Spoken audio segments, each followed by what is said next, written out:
I checked my watch, the silver band a cool weight against my wrist, 9:12 p.m. I had been parked at this table, alone, for 3 hours and 42 minutes. The glass of Cabernet I had nursed through the first hour was now tepid and still, its bold notes of cherry and leather having faded into a flat, forgotten memory. Over the course of the evening, the expressions from the waitstaff had journeyed through a full spectrum of professional courtesy to quiet concern, and had finally settled on something I found infinitely more grating: undisguised pity. "Can I get you another breadbasket, Mrs. Vance?" The server, a young man named Liam with kind eyes and a well-rehearsed smile, approached my solitary setting. It was his 4th visit, each one more stilted than the one before. He was trying to be helpful, to fill the vast, echoing silence that had taken up residence at my table for 2. "No thank you, Liam," I answered, my voice a light, airy performance I barely recognized as my own. "I'm quite sure my husband will be here any second." The lie was smooth, polished by repetition. My fingers, unable to be still, traced the delicate seam of my navy silk dress. I'd wasted most of the afternoon choosing it. Richard had once commented that this specific shade of blue made me look almost striking. In the arid desert of our marriage, that was the closest I had come to a real compliment in years. My phone vibrated against the dark wood of the table. I instinctively grabbed for it, bracing for another clipped, dismissive text from Richard. Instead, the screen glowed with a message from Sarah, my best friend since college. "How's the anniversary dinner?" 12 years! That's amazing! Hope you two are living it up!" I flipped the phone over, plunging the screen into darkness. What could I possibly say to that? Still waiting. The staff is probably running a betting pool on whether he shows. I feel like a museum piece titled "The Ever-Patient Wife." The reservation, which I'd made myself, was for 5:30 p.m. at the Gilded Spoon.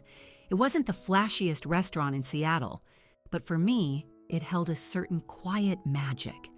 Tucked inside a restored brownstone on a tree-lined street, it was elegant enough to mark a special occasion but lacked the suffocating pretense Richard preferred for his business dealings. It was a place for intimacy, not for power plays. Before we delve deeper into this evening of unraveling and rebirth, I want to take a moment to speak with you directly. If you have ever felt like your needs were secondary or your presence was taken for granted in a relationship, please know that your feelings are valid.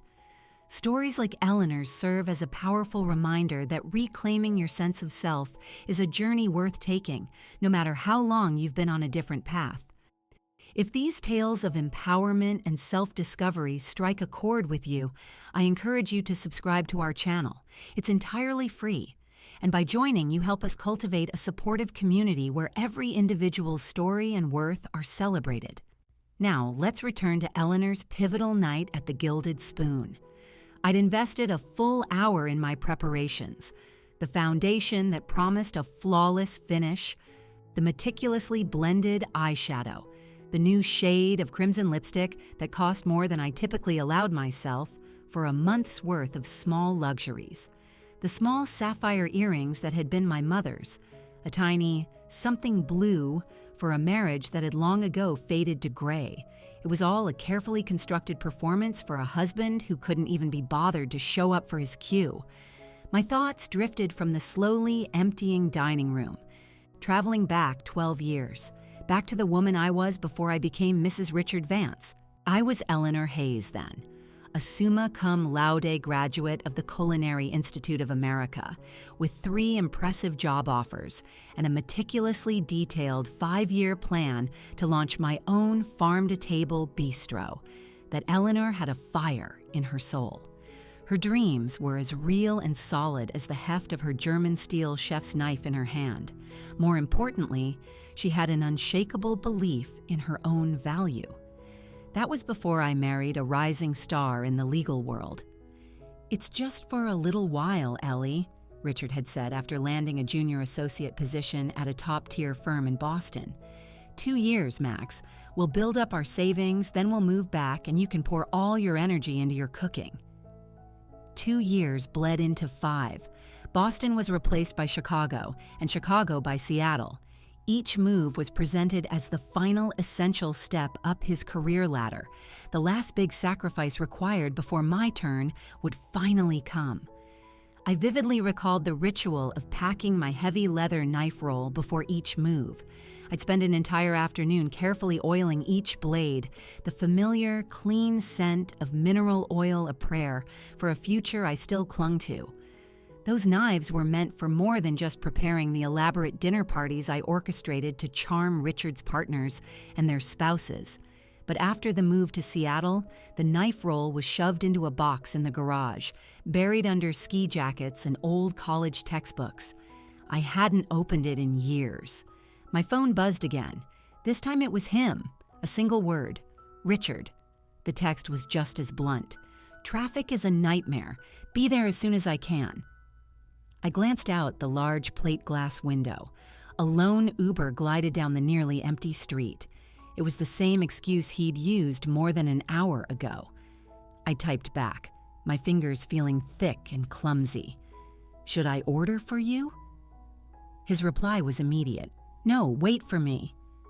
It was a command, not a request.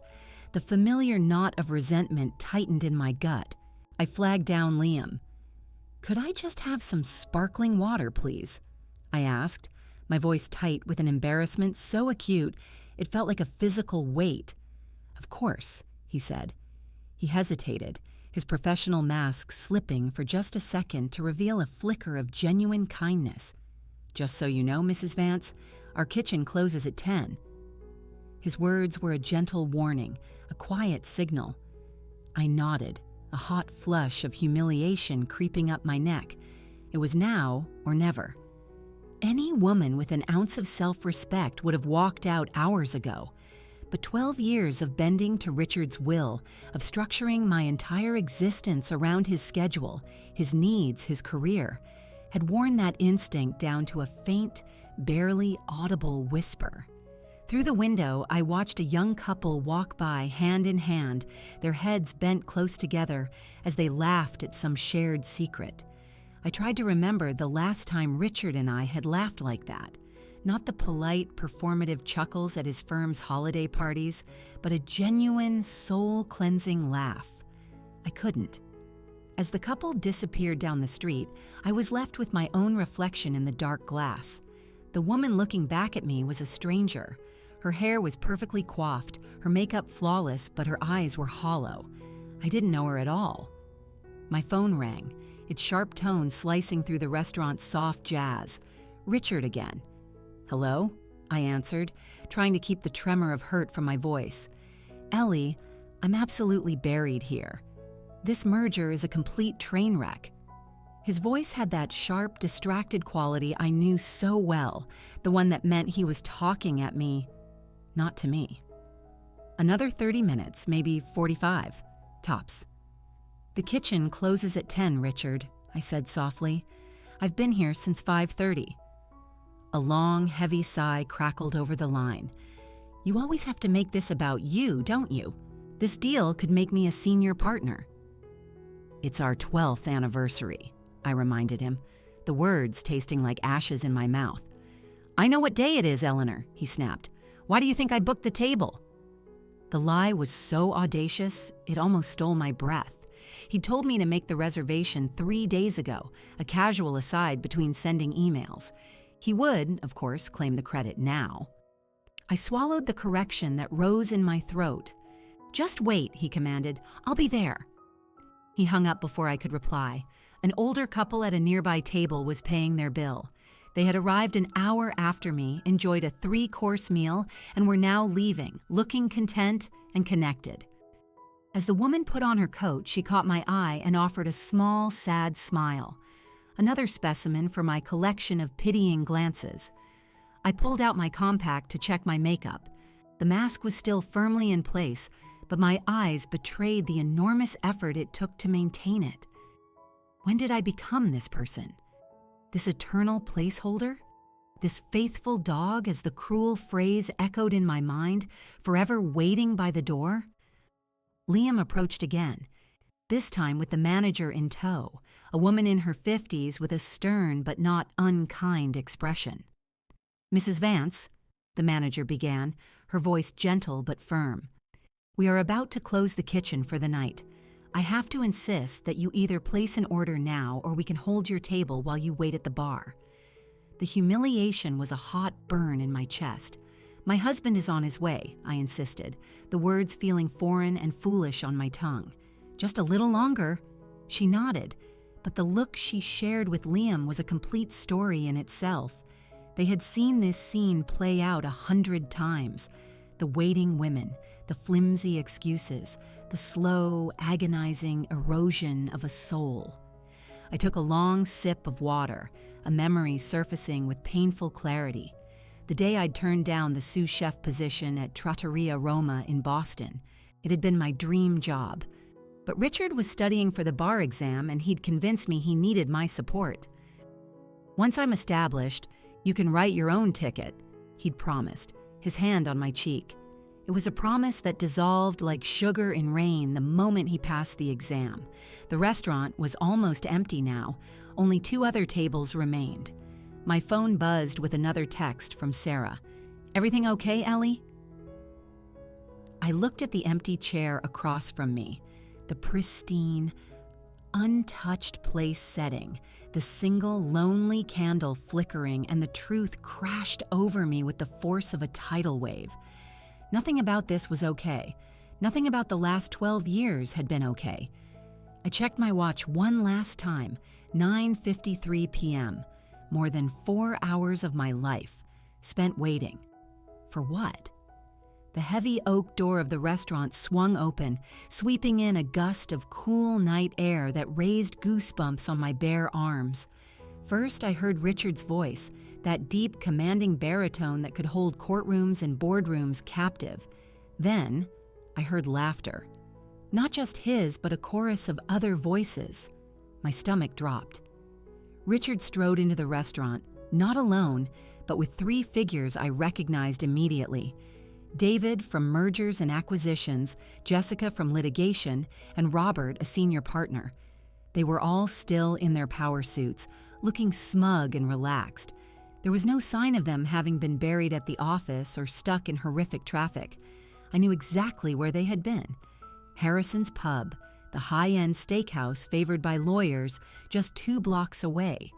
Liam, my silent co-conspirator all evening, shot me a look of pure, unadulterated confusion as Richard and his entourage swaggered toward my table. I felt my spine straighten on instinct, a reflex honed by years of playing the part of the impeccable corporate lawyer's wife. I even managed to conjure a smile, the muscles in my face obeying a command my heart was violently rejecting. "Well, gentlemen, and Jessica," Richard boomed as they arrived, his voice loud enough to turn the heads of the few remaining patrons. He made a grand sweeping gesture in my direction, his platinum cufflinks glinting in the low light. "See? I told you she'd still be here, waiting like a faithful dog." The words struck me with the force of a physical blow. My smile froze, a brittle, fragile thing. They all laughed, a synchronized wave of cruel amusement. Jessica covering her mouth with a perfectly manicured hand, Robert with a deep rumbling chuckle, David with a snide little snort. These were people I had hosted in my home. Jessica had cried on my shoulder in my kitchen about her messy divorce. I had spent days prepping a 4th of July barbecue where Robert's children had devoured my signature smoked ribs. 4 hours, man, David said, making a show of checking his expensive watch. "You win, Richard. Next round's on me." A bet. They had made a bet on my obedience, on my humiliation. "Told you," Richard said, a smirk playing on his lips as he finally slid into the seat across from me, loosening his silk tie. His colleagues hovered, still grinning. "Eleanor understands the demands of a high-powered career, don't you, honey?" His eyes, when they finally met mine, held no remorse, no apology, only a chilling, smug sense of victory. This was not a man who was sorry for being late. This was a man who was proving a point. "Can I get you some drinks?"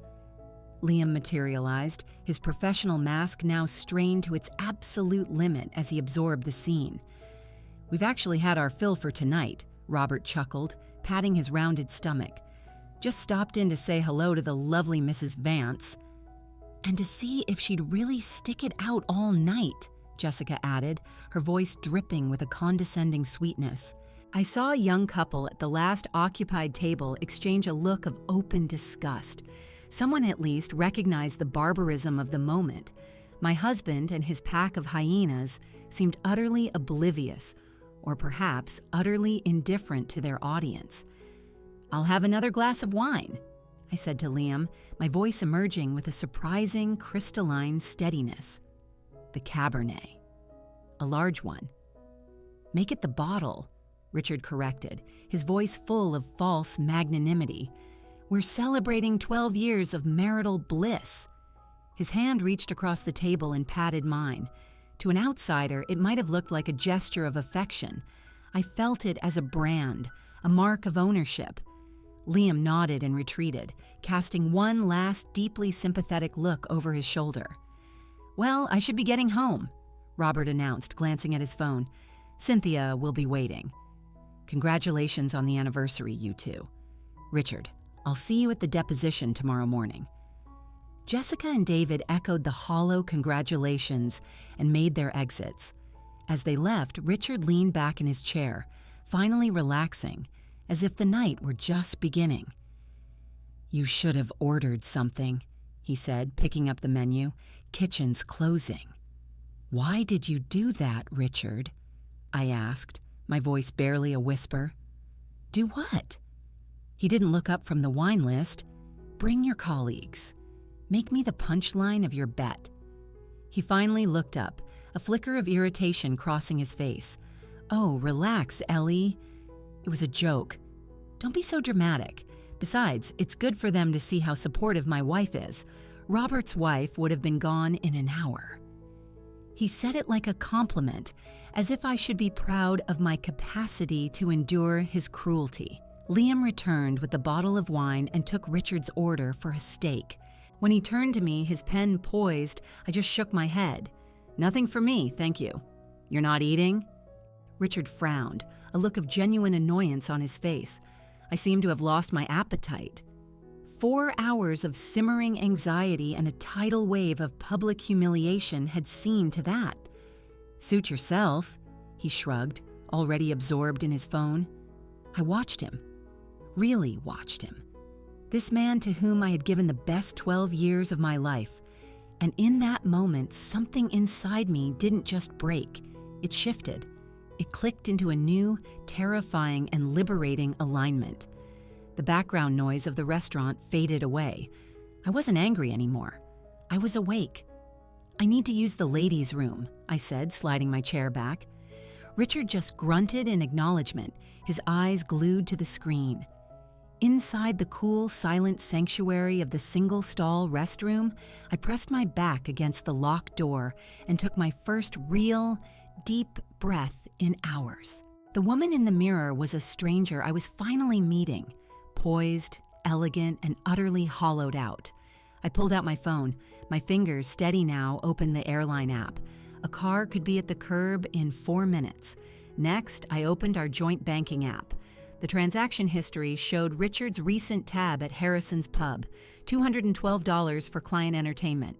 My own separate credit card was linked to his Premier mileage account, the one he'd encouraged me to have for emergencies. This, I decided, was an emergency. With a tremor of exhilaration, I searched for flights. A first-class seat to Paris, departing from SeaTac at midnight. The price was astronomical. I hesitated for only a heartbeat before tapping Confirm Purchase. My mind flashed to my packed-away knives, to the culinary dreams I had deferred for so long. I thought of the patisseries and bistros of Paris I had only read about, imagining flavors I had ached to create. The confirmation email appeared.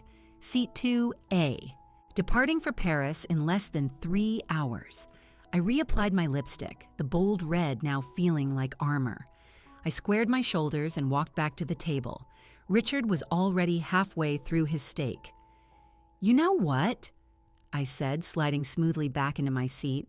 I think I will have that drink after all.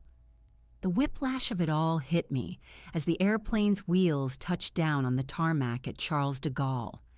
I was a cocktail of pure exhaustion from the sleepless transatlantic flight and the fizzing adrenaline of a fugitive. I had actually done it. I had left. My phone, which I had put into airplane mode after the 30-second frantic call from Richard, now lit up like a firestorm as a flood of notifications poured in. 61 missed calls, 82 text messages. I scrolled through them, a detached observer watching a man's psyche unravel in real time. Where are you? Eleanor, answer your phone right now. The credit card company just called me about a fraudulent charge. What did you do? This isn't funny anymore, Ellie. Your mother is worried sick. I had to call her. Please, just let me know you're safe. I'm sorry about last night. It was a stupid joke. Whatever point you're trying to make, you've made it. Just come home. I'm calling the police. That last one gave me a moment's pause, but I was a grown woman who had bought a plane ticket. I wasn't missing. I was gone. I sent a single concise text to my sister, Chloe. I'm safe. In Paris. We'll explain everything later. Don't worry, and please don't tell Richard anything. Then I powered the phone off. The silence was bliss. Stepping out of the airport into the crisp, gray Parisian morning, I felt a dizzying mix of terror and freedom. All I had was my carry-on bag containing a single change of clothes, my toiletries, my passport, and my wallet. I had no itinerary, no plan beyond escaping the life that was suffocating me. The taxi driver's English was limited, but hotel was a universal language. A hotel, not too expensive, I added, hoping he understood. Near good food. He gave a knowing nod and pulled away from the curb. Through the window, the real Paris unfolded. Not the postcard fantasy, but a living, breathing city coming to life. Street vendors setting up their stalls, bakers carrying long racks of baguettes, commuters with serious expressions hurrying into the metro. He dropped me on a narrow, charming street in Le Marais. Hôtel Le Charme Discret was a small, unassuming place, its navy blue awning slightly faded but welcoming. It felt authentic, a place for travelers, not tourists. Bonjour, I managed at the reception desk, my French rusty and heavily accented. Good morning, the concierge replied in flawless, unaccented English. His smile was warm and genuine. Welcome. Do you have a reservation? I shook my head. I'm afraid not. It was a very spontaneous trip. Something in my face and my posture must have told him more than my words did. He nodded slowly. We have one single room left, a 3-night minimum stay. Will that work for you, mademoiselle? Mrs. I started to correct him, then stopped. No, mademoiselle is fine. My name is Eleanor Hayes. Using my maiden name felt like trying on a coat I hadn't worn in 12 years. It was both unfamiliar and perfectly fitted. The concierge, whose name tag read Pierre, turned out to be from Montreal. He'd moved to Paris a decade ago for a love that had since faded, but he'd stayed for the city itself. As he ran my credit card, Richard's credit card, he pulled out a map and began circling his personal recommendations for cafes, markets, and quiet parks.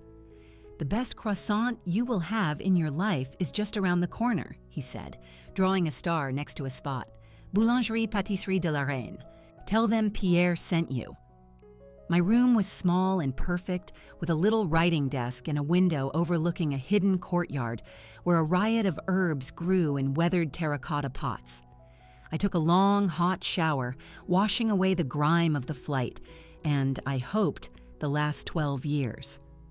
I changed into my one other outfit and forced myself out the door before the enormity of what I'd done could paralyze me. I found the bakery Pierre had recommended, the air for a block around it, thick with the scent of butter and yeast. I ordered a croissant and a café crème and took a tiny table outside, watching the stylish Parisians go about their morning. The croissant arrived, a magnificent golden brown crescent. I took a bite, and the impossibly thin, crackling layers gave way to a soft, airy, buttery interior. It was perfection. It was a revelation. It was the reason I had fallen in love with food in the first place. I almost wept. Eleanor? Eleanor Hayes, is that you? I turned to see a woman with a sharp, chic bob and intense, intelligent eyes staring at me. She wore tailored trousers and a silk blouse under a well-loved leather jacket. It took me a moment to place her. Isabelle? Isabelle Dubois? I barely recognized my former culinary school classmate. The wild, curly-haired girl with flour perpetually on her cheek was gone, replaced by this impossibly sophisticated woman. It's Isabelle Laurent now, but yes. She leaned in and gave me the customary two-cheek kiss. My God, what are you doing in Paris? The last I heard, you married that lawyer and were living somewhere in the Pacific Northwest. It's a long story, I said, my voice thick with emotion. Are you working here? Executive chef at Le Coeur, just down the street, she said, naming a Michelin-starred restaurant I had read about with envy in food magazines. I've been here for 7 years. But you, I thought you quit cooking when you married Richard. I did, I admitted, the words tasting like failure. Isabelle sat down across from me, her expression serious. What a criminal waste. You were the most gifted one in our entire class, Ellie. Everyone knew it. Her eyes narrowed slightly. I never did understand why you turned down the head chef position at L'Étoile in Boston. That was your absolute dream job. I stared at her, confused. I never got an offer from L'Étoile. Isabelle's look of curiosity morphed into one of deep concern.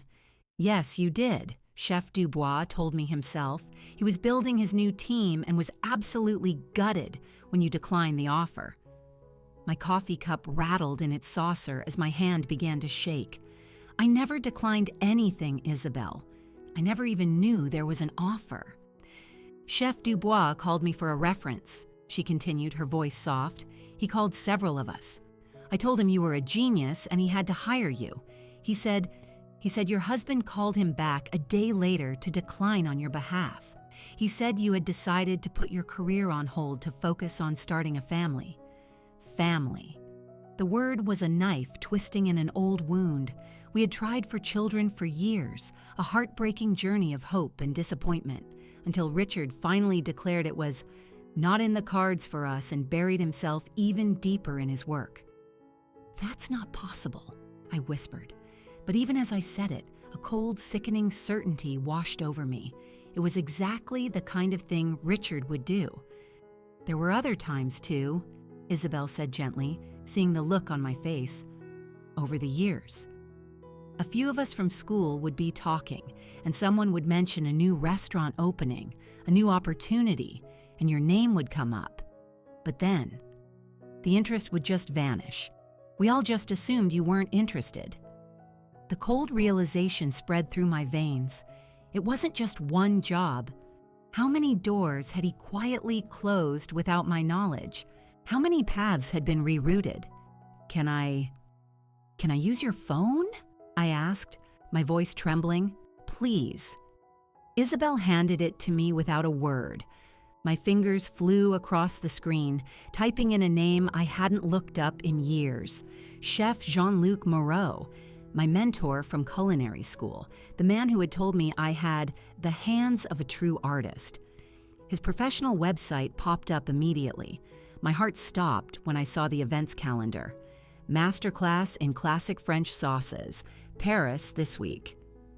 It started tomorrow. Isabelle, do you know if Chef Moreau's workshop has any space left?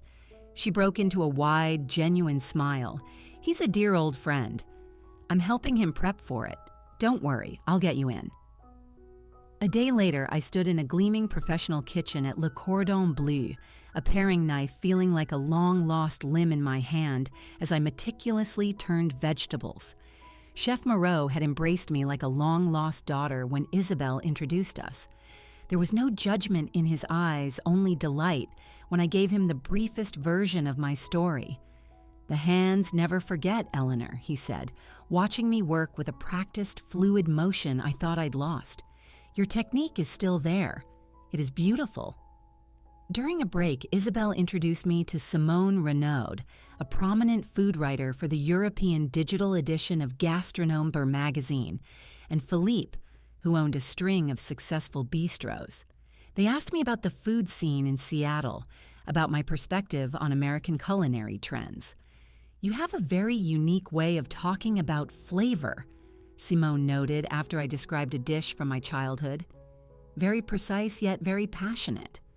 "Do you write?" "No, not professionally," I said, shaking my head. "You should," she said simply, pressing her business card into my hand. "Send me something you've written." That evening, from the hotel phone, I finally called my sister. Chloe's voice was tight with worry when she answered. "Eleanor?"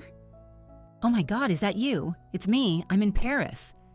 There was a long silence. "Paris? What on earth happened? Richard has been calling everyone, Mom and Dad, all our cousins. He's telling people you've had some kind of breakdown." "And did you believe him?" I asked quietly. Another pause. "No, not really, but you just vanished. I didn't know what to think." I told her everything. The anniversary dinner, the public humiliation, the bet, and Isabel's shattering revelation about the job offers. Chloe gasped when I mentioned L'Etoile. "You know what's insane?" she said, her voice filled with anger on my behalf. "We all saw it. We saw the way he chipped away at you, Ellie, the way he isolated you, criticized your ambitions, controlled everything. Mom even mentioned once how you just stopped talking about cooking after you got married. Why didn't any of you say anything?" I asked, a fresh wave of hurt washing over me. "We tried. Do you remember when I visited you in Seattle last year and I suggested you sign up for that recreational cooking class at the community college? Richard spent the entire dinner patronizing you, explaining why it was a waste of your time and his money. After that, Mom and I talked about it, but we were afraid of pushing you away. He had you so convinced that his life was the only one that mattered." I closed my eyes, a flush of shame warming my cheeks. She was right. I had defended him at every turn. "What are you going to do now, Reese?" Chloe asked. "I don't know," I said honestly, "but I'm not coming back. Not now." "Good," she said, her voice firm. "Stay there. Stay until you remember who the hell you are without him." The next day, Isabel offered me a temporary job doing prep work at her restaurant, Le Coeur. "It's not glamorous," she warned. "You'll be chopping vegetables and making stock." But it's a foot back in the door. It was more than a foot in the door. It was a resurrection. With every perfectly diced shallot, with every batch of rich, fragrant demi-glace, I felt a piece of myself click back into place. The searing heat of the stove, the clatter of pans, the intense, synchronized ballet of a professional kitchen. This was my native language. In the evenings, I began to write. In a simple notebook Pierre had given me, I wrote about food, about Paris, about memory, about the woman I was becoming. I started an anonymous blog, The Runaway Chef, and poured my heart into it. A week into my new life, Pierre knocked on my door, his expression grim. "There is a man at the front desk asking for you, an American. He says he is your husband." My blood ran cold. He'd found me. "I did not confirm you were a guest," Pierre assured me quickly. "Hotel policy. But he left this." He handed me a slip of paper with Richard's number. "He said to tell you your parents are very concerned and that there are urgent financial matters to discuss." That night, Chloe called the hotel. "Richard showed up at Mom and Dad's house yesterday," she said, her voice low and furious. "He spun this whole story about you having a psychotic break, how you'd emptied the bank accounts and were on a spending spree. Dad almost fell for it until I showed him your texts. Are they okay? They're worried, but they're on your side. Dad actually said, and I quote, 'If that man drove my daughter all the way to Paris to get away from him, then she needed to go to Paris.' I think the scales have finally fallen from his eyes. Over the next 2 weeks, I found a rhythm. Early mornings at the bistro, afternoons practicing techniques with Chef Moreau or getting lost in the city's winding streets, and evenings spent writing. With each passing day, I felt stronger, the fog of the last 12 years slowly lifting. Richard's attempts to reach me grew more frantic. He called the bistro. He sent messages to our mutual friends. He even contacted Chef Moreau's school, pretending to be a supportive husband inquiring about his wife's new hobby.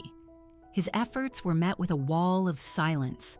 I updated my blog every day, writing about the buttery richness of a perfect sole meunière, the intricate dance of relearning complex knife skills, the way the morning light painted the Seine in shades of silver and gold. 3 weeks after I arrived in Paris, Simone Renaud, the writer from Gastronome, walked into Le Coeur during my prep shift. "I've been reading your blog," she said, perching on a stool at the chef's counter. "Isabelle told me it was you." My face grew hot. "It's just something I do for myself." "It is brilliant," she stated as if it were an undeniable fact. "Your post about the sensory memory of your grandmother's kitchen, it made me homesick for a childhood I never even had." She placed her business card on the steel counter.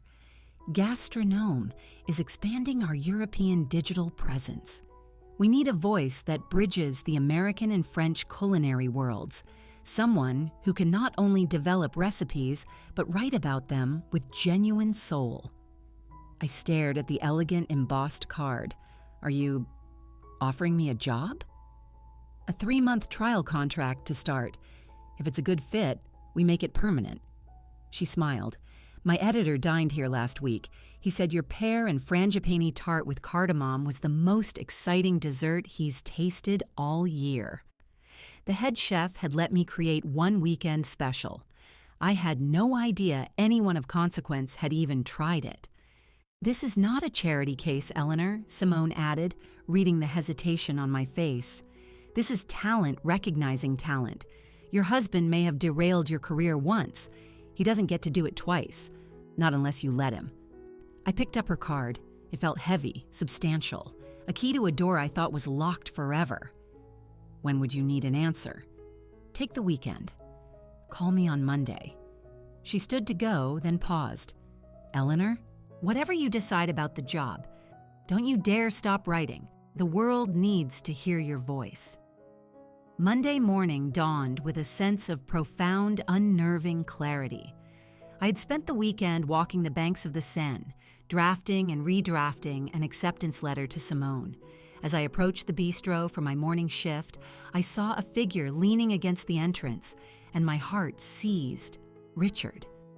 He straightened up as I approached, instinctively adjusting his tie, a familiar power move. He looked haggard. He'd lost weight and there were dark circles under his eyes, but his expression quickly settled into the mask of the concerned, loving husband. "Eleanor," he said, his voice a soft, deliberate performance for the benefit of the kitchen staff arriving for their shifts. "Thank God. I've been worried sick."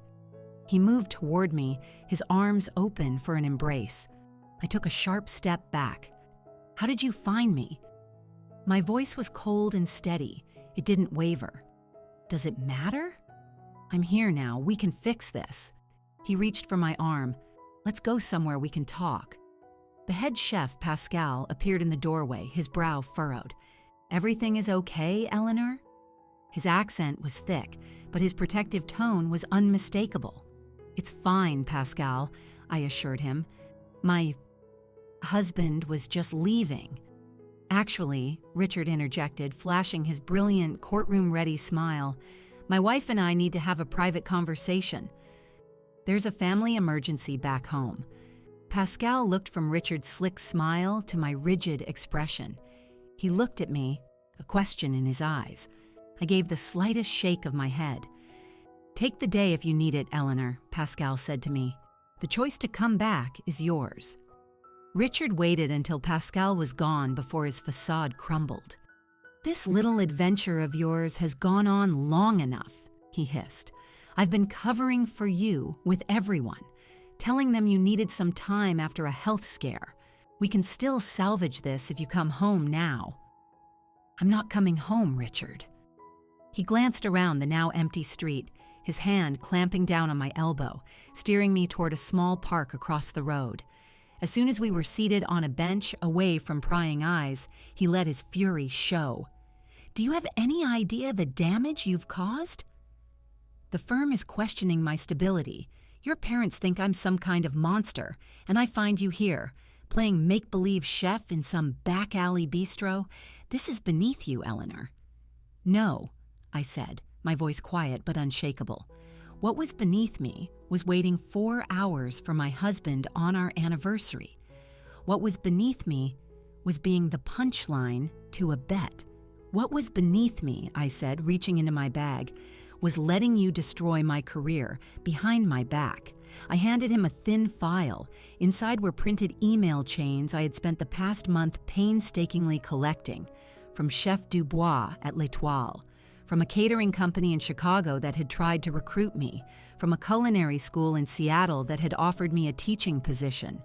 The pattern was identical, an enthusiastic inquiry, followed by a polite declination they had received, supposedly from me or my representative. "You had no right," I said, my voice level as he stared at the papers, his face draining of color. "Those were my choices to make. I was protecting you," he stammered, his usual confidence gone. "You weren't ready." The pressure would have been too much. I knew what was best for us. "No, Richard, you knew what was best for you. A wife with no ambition of her own, a wife who was always on call to host your parties and boost your ego." His jaw tightened. "I gave you a life anyone would kill for. A beautiful home, financial security. A gilded cage is still a cage, Richard." A couple jogged past, their eyes lingering on our tense tableau. Richard lowered his voice to a venomous whisper. "This little rebellion is over. Jessica found your ridiculous food blog. Robert knows you're in Paris. How do you think it makes me look, being considered for senior partner while my wife is off playing Julia Child and airing our dirty laundry?" So that was it. The real reason he'd flown across the world. Not love, not remorse. Damage control. A small, bitter smile touched my lips. "That sounds like a you problem, Richard." "This isn't about revenge," I said, my voice clear and final. "This is about resurrection. I've been offered a job, a real job, with Gastronome magazine. I'm taking it." "A food magazine." He scoffed, trying to regain his footing. "That's a hobby, not a career. What about our life? Our home?" "I've already spoken with an attorney," I lied, the words feeling powerful and true on my tongue. "The divorce papers will be served next week." The sheer shock on his face was worth the bluff. For the first time, I saw real fear in his eyes.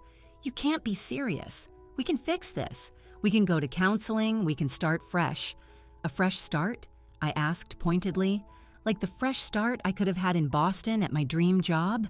He flinched, the barb hitting its mark. "That was years ago." I did what I thought was right. "For you," I finished. I stood up, suddenly bone-weary of this conversation, of this man. "I am not going back, Richard. Not to Seattle, and not to you. I have found something here that I didn't even know I had lost. I found myself." "And what about what I've lost?" He shot back, his voice hardening again. "Because of your selfish little tantrum, Robert questioned my judgment on the merger yesterday. Said if I can't manage my own house, maybe I can't manage the firm's biggest clients." "Yes," I said, a slow, sad smile spreading across my face. "I have." I turned and walked away, not looking back. I didn't need to. The weight of 12 years was no longer mine to carry.